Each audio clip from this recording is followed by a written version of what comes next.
안녕하세요. 귀로 듣는 역사 이야기 이기환의 흔적의 역사 217회입니다. 예, 안녕하세요.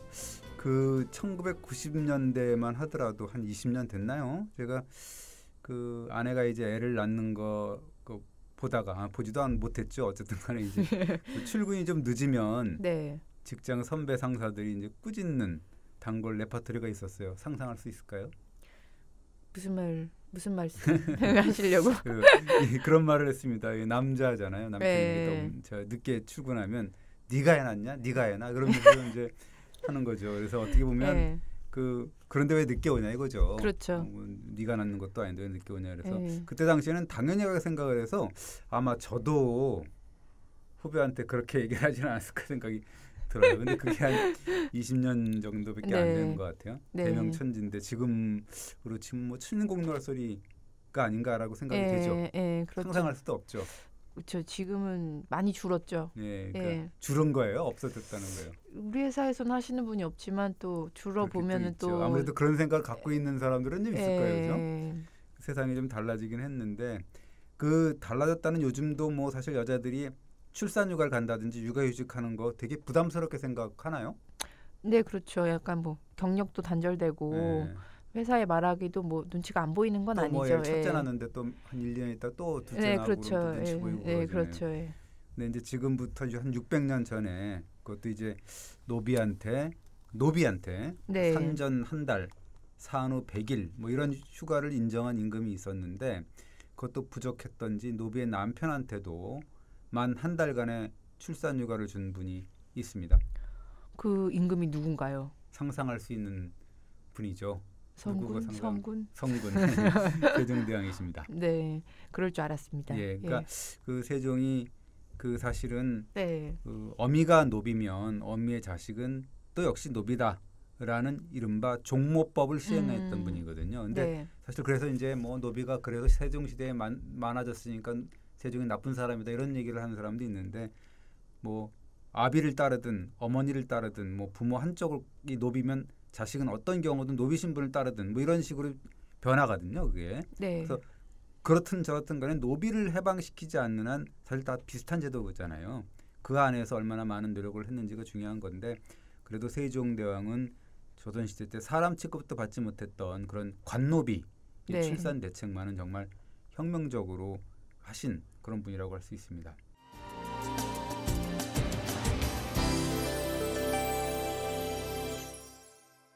그 출산 대책이 어떤 정도였어요? 1430년인데요. 세종이 즉위할 시간 12년이 지난 뒤에요. 세종대왕이 승정원에 내린 그런 명령이 있습니다. 노비를 보살펴야 할 어엿한 백성으로 여겼다라면서 이제 구체적인 명을 내리는데 이렇게 얘기를 합니다. 이미 7일에 불과했던 관노비 출산휴가를 세종이 100일을 더 늘려준 적이 있거든요. 이미. 근데 세종은 뭐라 그러냐면 출산 후 단 일주일 후에 아이를 벌어두고 노비일로 복귀를 하게 되면 갓난아이가 어떻게 되겠냐. 그리고 또 산모는 어떻게 되겠냐라고 하면서 산후휴가를 대폭 늘린 거거든요. 근데 그것도 부족하다고 보고서 이것도 보니까 문제가 있더라. 출산일에 임박할 때까지 뼈 빠지게 일을 했다가 몸이 다 지쳐있는데 산기가 임박했을 때 미처 집에 가기도 전에 퇴근하기도 전에 아이를 낳는 그런 위급한 경우도 있더라. 그러니까 이거는 산딸 1개월간의 복무를 면제해주면 어떻겠느냐라고 이제 세종실록에 분명히 나오고 있습니다. 남편에게도 출산휴가를 준 계기가 있었을 텐데요. 그것도 이제 4년 뒤에 그런 획기적인 복지 인권 대책이죠. 어떻게 보면. 근데 뭐라 그러냐면 이렇게 얘기를 해죠. 일찍이 내가 산딸에 있는 노비하고 그리고 산후 100일에 있는 노비 일을 시키지 말라는 법을 만든 바 있다. 그런데 그 남편에게는 전년 휴가를 주지 않으니까 이게 산모를 간호할 수 없는 그런 폐단이 있구나. 이거는 부부가 서로 구원한다는 뜻에 어긋날 뿐만 아니라 이것 때문에 혹시 목숨을 잃는 경우도 있더라. 이거는 정말 진실로 가여운 일이 아니냐. 이제부터는 산모의 남편에게도 만 30일의 휴가를 주어라 라고 이제 세종실록에 나와 있습니다. 남편에게 출산휴가를 30일이나 줬다고요? 지금도 사실은 상상할 수 없는 네, 지금보다 훨씬 긴데요. 그죠? 그 남편한테 출산휴가 30일 아니죠? 3일이죠. 3일인가? 그런데 10배를 5일로 늘었고요. 근데 여전히 이틀은 무급이고 10일로 늘린 계획이 발표됐습니다. 아, 그러니까 어쨌든 이 한 달을 줬다는 건 그것도 노비인데 그렇죠. 되게 참 그 신통방통하다고 볼 수가 있는데 뭐라고 말씀하시냐면 이런 정신이에요. 산모에게만 휴가를 준들 산모와 갓난 아기를 돌볼 사람이 없다면 무슨 소용이냐. 그러니까 이게 세종은 이런 생각이죠. 아이를 낳고 산후조리를 하고 갓난 아이를 돌보는 것 모두가 산모만이 아니라 산모의 남편이 같이 감당해야 될 것이 아니냐라고 이제 못 박는 발언을 했는데 결국 출산과 산후조리, 갓난 아이 키우기 이런 것들은 부부가 함께 구원하는 뜻이다라고 했잖아요. 그래서 그런 세종의 말씀이 심금을 울리게 되는 거죠. 근데 세종은 왜 그렇게 노비 인권에 신경을 쓴 거예요? 글쎄요. 계기가 좀 있었던 게 아닌가 생각이 되는데 그 1427년이에요. 세종 9년인데 이때 그 세종의 귀와 눈을 이제 의심하게 된 정말로 엽기적이고 충격적인 사건이 벌어집니다. 그 집현전 은교, 이게 종사품인데요. 권채라는 분이 있습니다. 굉장히 촉망받는 분인데 이분이 이 부부가 여종인 덕금이라는 여종을 학대한 그런 엽기적인 사건이 있는데 덕금을 가둬서 묶어놓고는 굶기고 때리는 것도 모자라서 오줌과 똥을 먹였는데 그 구더기가 끓어갖고 이제 못 먹는다 뭐 도리질 치니까 그 항문에다가 막 침을 막 이렇게 막 찌르고 강제로 입을 벌리고 먹였다라는 사건입니다. 뭐 그런 인간들이 다 있나요? 이 권채라는 사람은 어떤 인간인데요? 근데 사실 이 권채라는 분이 굉장히 촉망받는 사람이었어요. 당시 27살 젊은 나이였고 사실 집현전이라는 게 사실 세종이 굉장히 생각했던 그런 그 야심차게 만든 그런 관청이잖아요. 세종의 총애를 받아서 이제 집현전의 은교로 일했던 분인데 그 세종이 젊은 인재 3명을 뽑아갖고 너희는 쉬면서 책을 읽으라라고 이제 하는 이른바 사가독서 유명한 명을 내리는데요. 이 권채라는 사람이 첫 번째 혜택을 받은 사람이죠. 아니 무슨 그런 사람이 이런 심한 행동을 했죠. 근데 뭐 내막은 있습니다. 이 덕금이라는 여종이 첩이었어요. 권채. 근데 이제 권채 부인이 있을 거 아닙니까? 그러니까 투기를 한 거죠. 투기심이 발동해서 꼬투리를 잡아가지고 덕금을 가두고 그런 이제 만행을 저지른 거죠. 그럼 결국 결말이 어떻게 났어요? 그러니까 의금부나 뭐 형조에서 계속 수사를 했는데 수사를 맡은 의금부가 이거는 주인과 종사에 벌어진 일이 아니냐. 그리고 생각을 해보니까 본부인만 잘못한 거고 권채는 몰랐던 일 아니냐. 뭐 이런 식으로 일종의 축소 수사라고 우리가 이제 요즘에 꼬리 자르기식 한 거죠. 그러니까 이제 세종이 무슨 소리냐라고 재조사를 촉구하고 그러면서 이제 권채의 관리 임명장을 회수를 해버립니다. 그리고 이 유배형, 뭐 중도 부처라고 하는데 일종의 유배형을 내렸습니다. 그러면서 세종이 한 말이 있는데요. 임금의 직책은 하늘을 대신해서 만물을 다스리는 것에 있다. 진실로 차별 없이 만물을 다스려야 될 임금이 어찌 양민과 천민을 구별해서 다스릴 수가 있느냐라고 이제 얘기를 했습니다. 아니 장래가 촉망되는 새파란 젊은 관리가 임금 허락도 없이 노비를 학대하고 또 심지어는 죽일 수도 있는 현실에 임금이 자극을 받았겠어요. 그 세종이 사실은 이렇게 얘기를 하죠. 그 전제 조건이 있는데요. 우리나라 노비법은 상하의 구분, 그러니까 신분을 엄격하게 하려고 만든 것이다. 이 법으로 강상, 그러니까 사람의 도리죠. 그 윤리죠. 이거 강상이 지켜지는 것이다라고 전제를 하죠. 그러니까 상강 어른을 지키려면 당연히 노비법은 존재할 수 없다라고 존재할 수밖에 없다라고 얘기를 하는데 그러나 이제 세종은 상벌은 본래 군주의 권리다. 그래서 그렇지만 임금된 자도 함부로 하지 못하는 것이다라고 하면서 이제 명언 릴레이를 펼치게 되는데 이런 말씀하십니다. 노비는 비록 천민이지만 역시 하늘이 낸 백성이다. 그런데 신하가 된 자가 하늘이 난 백성을 노비로 부리는 것만으로도 만족해야 될 것인데 어찌 제멋대로 형벌을 행해서 죄 없는 사람을 함부로 죽일 수 있느냐라고 얘기를 하게 되는 거죠. 그러니까 뭐 비록 상하의 구문을 가려서 강상의 도리를 지키려고 노비 제도를 만들기는 했지만 노비 역시 이제 하늘이 내린 백성이라는 말씀이시군요. 그리고 또 만백성의 어머니인 군주가 반드시 보살피고 지켜줘야 할 존재 이렇게 말씀하신 거네요. 예, 그렇습니다. 무엇보다도 백성을 신상필벌하는 것 이거는 군주에 걸린데 너희 같은 신하된 자들이 그저 노비를 부리는 것만으로도 만족해야 되는 거지.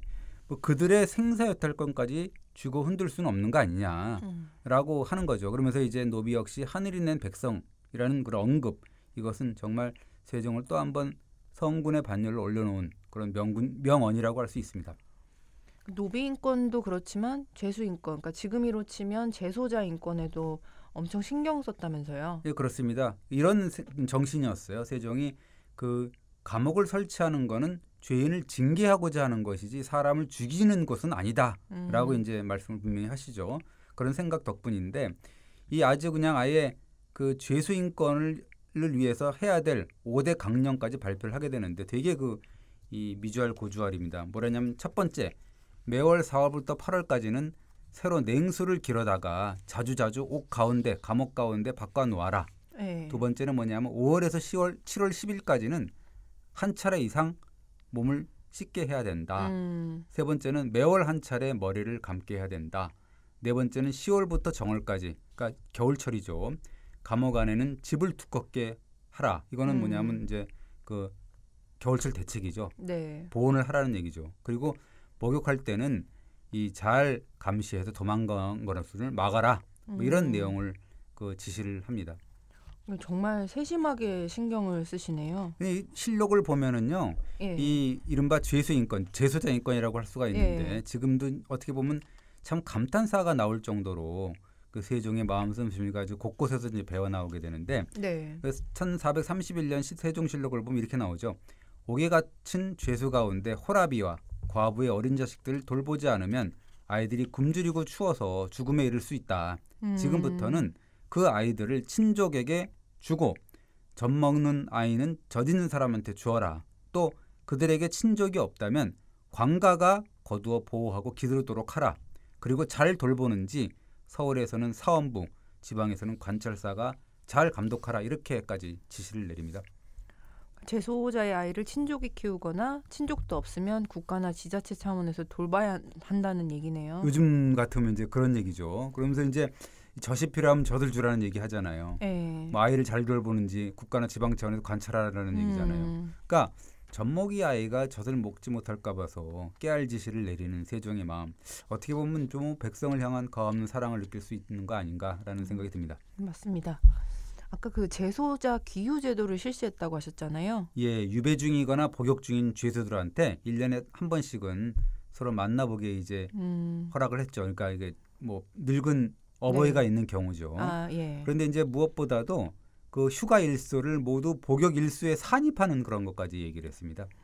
정말 대단한 정책인데요. 예, 되게 세심한 거죠. 휴가 일수를 복역 일수에 뭐 산입하라는 것, 이런 건 좀 어떻게 보면 되게 선진적이잖아요. 근데 부작용도 있었을 것 같아요. 그렇지 않아도 이제 의정부에서는 그렇게 얘기를 하죠. 이게 부작용이 많더라. 가고 오고 할 때 병 들었다고 거짓으로 막 뭐 얘기하고, 또 중도에 가운데 막 머물러 갖고 차일피일 미루고, 고의로 이제 뭐 시위를 경고하고 이런 사람도 있다라는 거죠. 지금으로 따지면 이제 군대에서 휴가를 나왔는데 미기를 하는 거죠. 휴가에서 복귀를 안 하는 그런 상황이 되는 거죠. 그러니까 이건 제도 보완이 필요합니다라고 보고를 하니까 세종이 그래, 그럼 제도 보완을 하되 기후 제도 자체는 유지를 하죠. 근데 감옥 시설이 매우 열악했을 것 같아요. 그러니까 이제 세종이 지금은 뭐 좋아졌겠지만, 굉장히 좋아졌겠지만 그때는 뭐 오죽했겠습니까? 그 세종 시절에는 또 뭐 도둑들이 많아갖고 뭐 감옥이 차고 넘쳤다고 하거든요. 그래서 어쨌든 여름철만 되면은 죄수들이 이제 온열 질환이라고 하잖아요. 그 걸릴까봐 이제 전전긍긍을 했고, 겨울철이면 동상에 걸리고 막 그럴까봐 이 세종이 굉장히 막 밤잠을 못 들 정도였는데, 올해는 뭐 유난히 더위가 심하구나. 뭐 유배형 이하의 죄수들은 모두 사면하라. 뭐 이런 식으로까지 얘기를 하거든요. 그러니까 죄수들이 병나지 않게 잘 돌봐줘라. 뭐 이런 얘기. 그다음에 감옥 죄수가 잇따라 죽는다. 고문이 심한 때문만은 아니다. 이 감옥이 좁고 막혀갖고 추위, 무더위 이것 때문이다. 그러니까 이게 굉장히 불쌍하구나. 라고 하면서 슬로건을 하나 제시를 하죠. 세종이. 겨울에는 따뜻하게, 여름에는 서늘하게, 뭐 이렇게 이제 슬로건을 제시를 하면서 이거를 흠휼지인을 넓히는 일이다라고까지 얘기를 합니다. 어려운데 이게 흠휼지인이 뭐예요? 그러니까 백성을 처벌하는 것에 늘 조심하고 백성들 긍휼히 여기는 마음씨, 그 어짐을 넓혀야 된다라는 게 이제 흠휼지인입니다. 어진 인자를 써갖고요. 네. 죄수들 건강은 어떻게 돌봤어요? 뭐 역시 그 뭐 감옥 죄수들이 병에 많이 걸릴 거 아니에요. 네. 뭐 열악하게 되니까. 그런데 막 이 전옥수에 지금 뭐 전염병이 번졌다라고 막 발을 동동 구르고 빨리 의원을 정해서 치료하라. 그리고 이 병의 증세를 살펴갖고 보고하고 네. 그러고 난 다음에 약재를 다 넣는다. 미리 다양한 약재료를 해민국에서 받아다가 놓고 급한 환자가 생기면 빨리 처방하라. 뭐 이런 식의 어떤 정말로 어떻게 보면 구체적이고 지금으로 따지면 깨알짓이라는 네. 거 같은데 그 어떤 결국은 치료가 늦어서 죽는 죄수가 없도록 하라 이런 뜻이죠.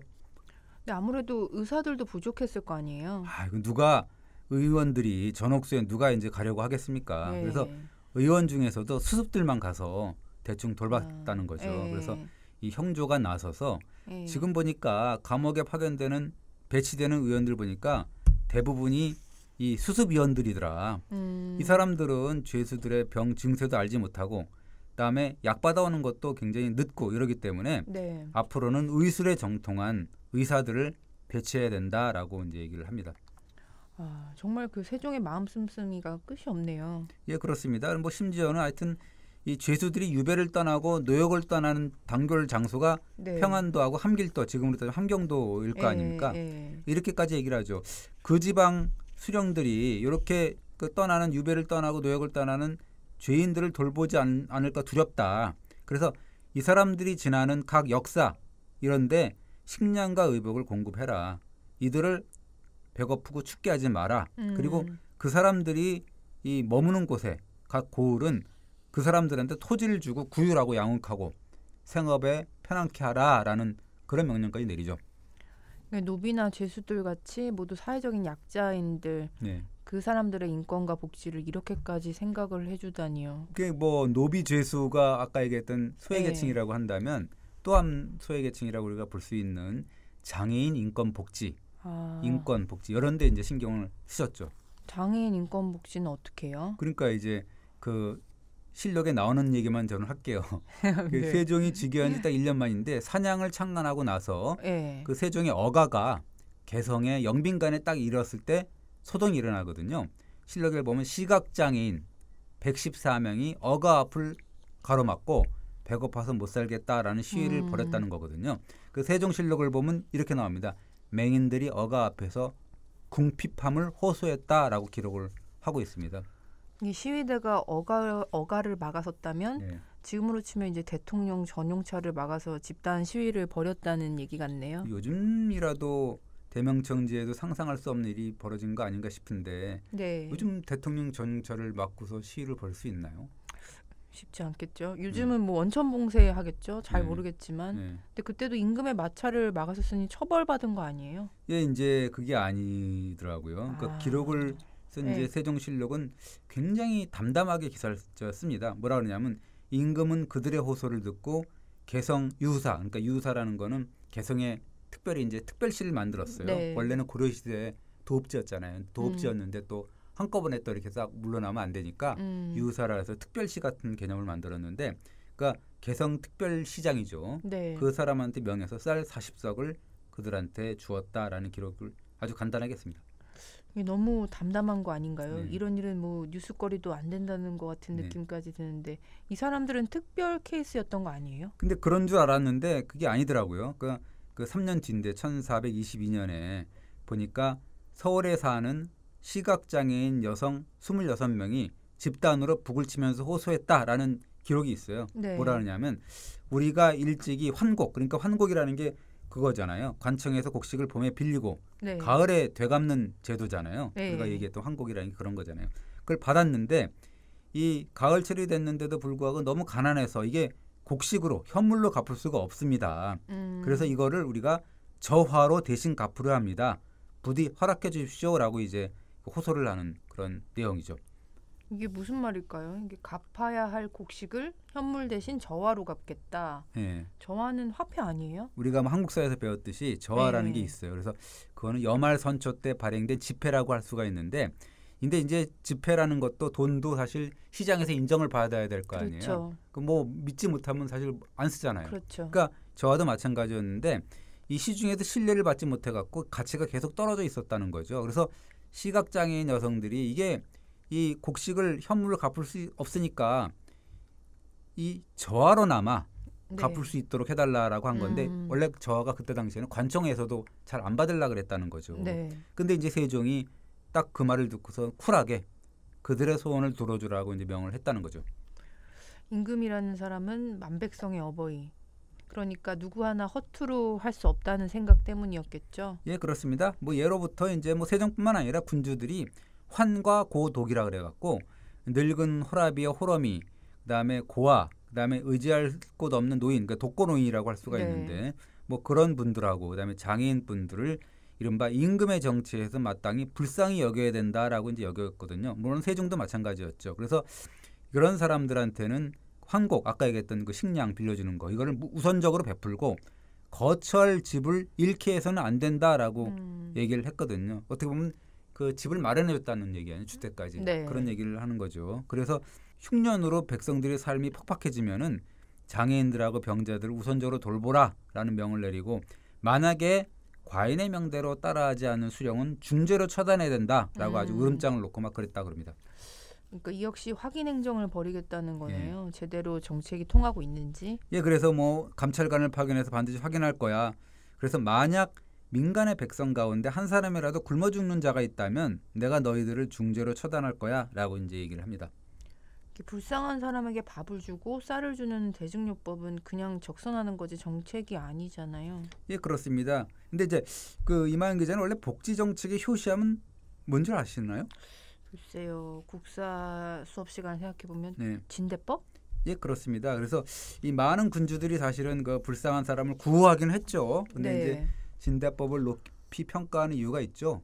지속 가능한 정책이었다는 거잖아요. 그래서 네. 뭐냐면 고구려의 고국천왕이 194년인데요. 예. 길가에 이제 굶어 죽는 백성들이 있으니까 이거는 내 죄야라고 하면서 이제 옷과 음식을 내줬거든요. 네. 근데 거기서 끝났다 그러면 그냥 일회성 측은지심이잖아요. 예. 근데 이분은 봄에 곡식을 백성들한테 내주고 추수 때 돌려받는 정책을 제도로 만드는 거거든요. 그걸 정려한 거고 그리고 이제 그게 중요한 거고 그다음에 신라 문무왕 같은 경우는 그렇게 막 빌려주고서 그 흉년이 나거나 가뭄이 들거나 막 이러면 네. 이자와 원금을 모두 면제해주는 이른바 자모구면법. 자모라는 게 이자와 원리금과 이자라는 네. 얘기고 구면법이라는 거는 모두 면제한다는 법이거든요. 예. 그래서 자모구면법을 썼습니다. 그래서 어떻게 보면 이 두 분을 복지정책의 효시라 할 수가 있는 거죠.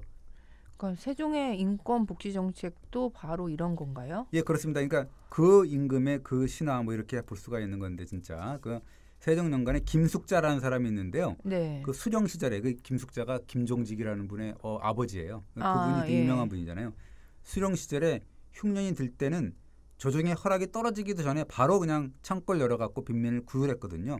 다른 수령들은 사실 문책이 두렵잖아요. 네. 임금의 명령을 기다리는 거죠. 그러다가 시기를 놓치면 이제 뭐 백성들이 굶어 죽고 막 그러잖아요. 그런 경우가 많았는데 김숙자는 예전에 중국 한나라 시대의 급암이라는 사람은 왕명을 사칭까지 해갖고 그 왕명이 떨어지지도 않았는데 가서 창고 가갖고 이건 왕명이야라고 이제 거짓말까지 치면서 창고를 열어서 빈민을 구제하고 그 다음엔 가서 이제 내가 죄를 지었습니다. 왕명을 사칭했습니다라고 네. 하면서 이제 자복을 했다는 거죠.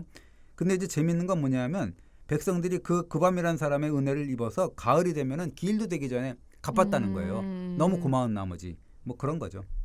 아, 그 임금의 그 수령입니다. 그렇습니다. 그러니까 똑같은 거죠. 김숙자나 세종이나 뭐 네. 아무래도 그런 임금이 있으면 또 그런 또 수령도 있고 신하가 예, 있는 거죠. 예. 그래서 세종의 명언 한마디를 추가하자면 네. 이렇게 얘기를 하죠. 백성은 나라의 근본이며 또 되게 중요한 얘기를 하죠. 음식은 백성의 하늘이라고 했거든요. 되게 유명한 말이에요. 그래서 식이 민천이라고 하는 말이 되게 유명한 말이니까 나중에 외워두시기 바랍니다. 네네. 한 사람이라도 굶주린다 그러면 다 임금의 잘못이라는 거잖아요. 왜?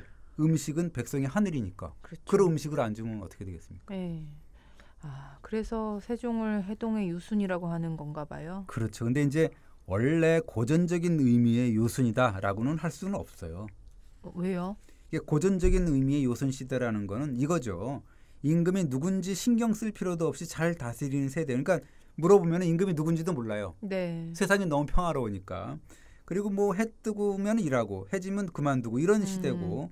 그래서 그냥 배가 부르면은 배를 두드리고 그리고 땅을 구르고 이제 노래를 부르고 그렇게 살았다는 거를 고복 격앙이라고 하잖아요. 네네. 그런 시대를 일컬었거든요. 그러면 세종시대는 그런 정도의 시대는 아니었다는 거예요? 그렇죠. 왜냐하면 여말선초잖아요. 그래서 이제 당시만 해도 고려를 망하게 하고 이제 조선이 들어섰으니까 고려를 위한 민심이 만만치 않았던 것 같고 어떻게 보면 혼란기일 수가 있거든요. 그래서 이 도둑이 들끓어서 이 임금이 사는 궁궐의 내탕고까지 침입당하는 뭐 그런 시기였거든요. 도둑이 내탕고까지 침범했다고요? 그렇죠. 그래서 뭐 이 실록에 나오죠.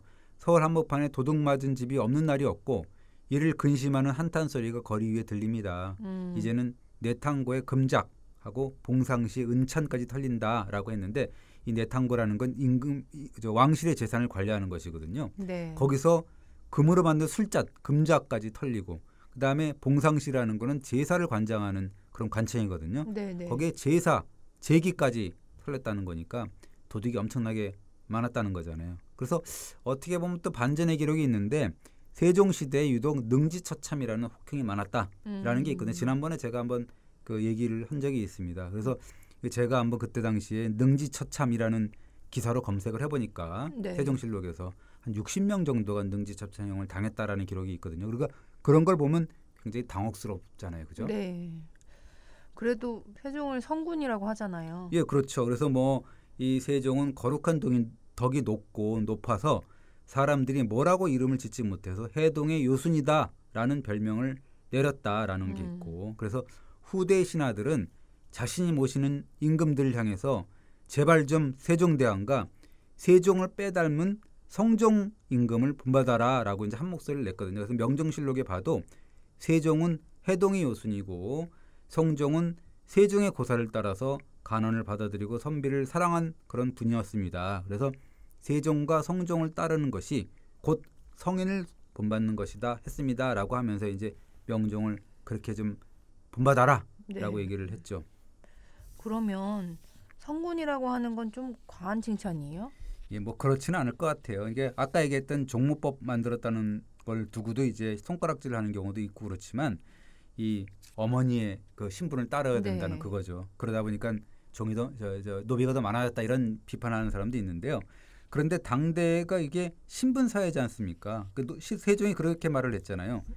노비법이라는 건 상하 신분을 엄격히 가리려고 만든 거다라는 거잖아요. 그러니까 정말로 세종이 칭찬을 받으려고 그러면 노비 제도를 완전히 없애야 되잖아요. 노비를 해방시켜야 되는 건데 그럴 수는 없지 않습니까? 그래서 허용되는 범위 안에서 노비의 인권을 최대한 살려줬다라는 그런 평을 받는 거고 아까 그리고 그 도둑이 들끓었다고 했지만 이게 사실은 그중에 대부분 뭐 극형을 받은 사람의 대부분이 강상의 죄 그러니까 어떻게 보면 인륜을 벗어나는 그런 죄로 해서 극형을 다스린 거 한 거여서 어떻게 보면 여말선초에 어지러웠던 사회기강을 다잡는 것이 아니었나라는 생각도 듭니다. 하기야 세종이라고 100% 잘한 것은 아니겠죠. 여러 가지 실책이 있어요. 뭐 제가 사실은 세종의 실책을 가지고 해도 뭐 한두 해 정도는 할 수 있을 것 같은데요.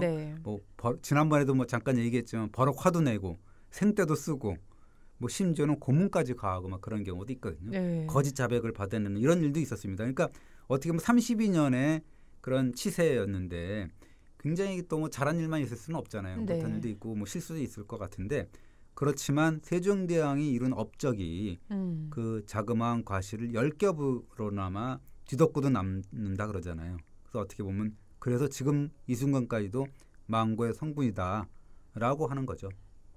네, 세종의 업적을 보면 정말 어떤 잘못도 가릴 수 있는 것 같아요. 예, 뭐 세종의 업적하면은 뭐 한글 창제, 우리가 배우잖아요. 뭐 이렇게 한국사에서 이제 외워야 되는 건데, 그쵸. 뭐 사근 육진, 개척, 대마도 정벌, 농사 직설과 같은 농서 보급, 그다음에 뭐 치국이 혼천이 간이 앙부일구 같은 그런 천문과학기구 제작 이런 거잖아요. 이거는 외워야 되는 거거든요. 시험에 나오기 때문에. 맞습니다.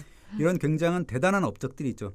나열하기만 해도 숨차는 그런 업적이 있는데 이게 참 이 엄청나게 업적이 많은 거고 올해가 보니까 세종대왕이 1418년 8월 11일 날 임금이 되었으니까 사실은 즉위 600주년이 되는 해더라고요.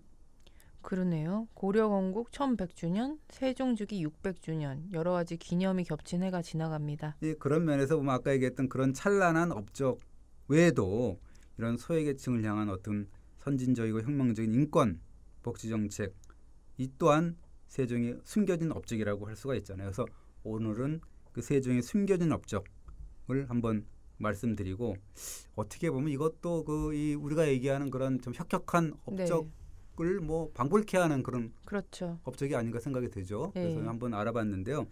뭐 일일이 손에 꼽으려면 더 많긴 하겠지만 뭐 이번 주는 여기까지 하겠습니다. 감사합니다. 고맙습니다.